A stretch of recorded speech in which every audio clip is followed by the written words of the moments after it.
Margaret's work began in the 1950s, when car ownership was booming and the government, alarmed at the clogged-up roads, decided to build the first motorways. However, existing road signs were totally inadequate for the new high-speed highways.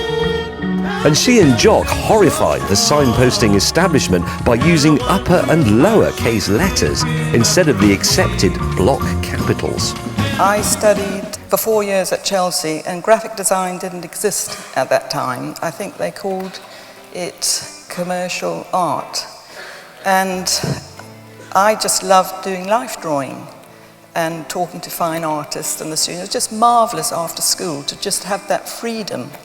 So Jock Kinnear came in one day to introduce the illustrators, printmakers, to what he would call design. And he set us a little project that involved some hand lettering. And I was just hooked from then on. Jock Kinnear was my tutor at Chelsea, and he asked me to join him as his assistant, working on the very new Gatwick Airport on the signs and graphics and that. And as a result of that, Sir Colin Anderson saw Jock's work and mine, but I was his assistant, and then they invited Jock to be their consultant. With the road signs, we had to start from scratch. So when you start from scratch, you obviously look at what they've got already, which of course we did do, and then there's this big committee called the Anderson Committee for the motorway signs, and then this amazing civil servant, T.G. Osborne, very different from the current civil servants.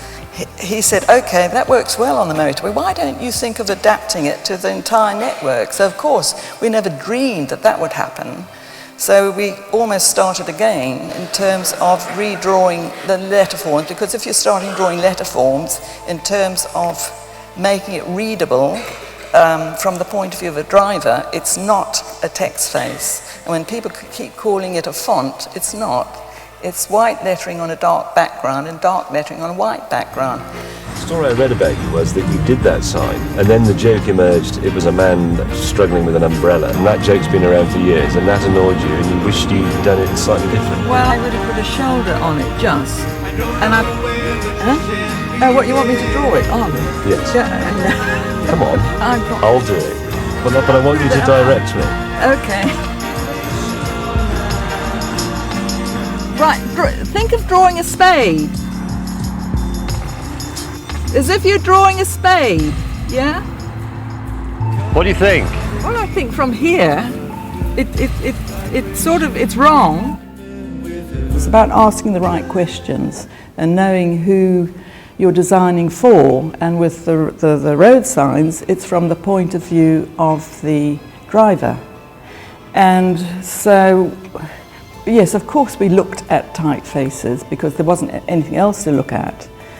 And you work out the actual weight of it. You think about the right ratio of the width of the letter to the X height, and whether it's white on a dark background or a dark letter on a white background. With most designers, they've got two sides of them. One likes to play and be creative and inventive. But if you've got a job that's to do with showing someone how to find their way on a road network or in a hospital or whatever, that is for a much larger public, is a public at large. And you have the very responsible position of making things clear so that they can get from A to B quickly. And it's not about putting your personality into that particular design.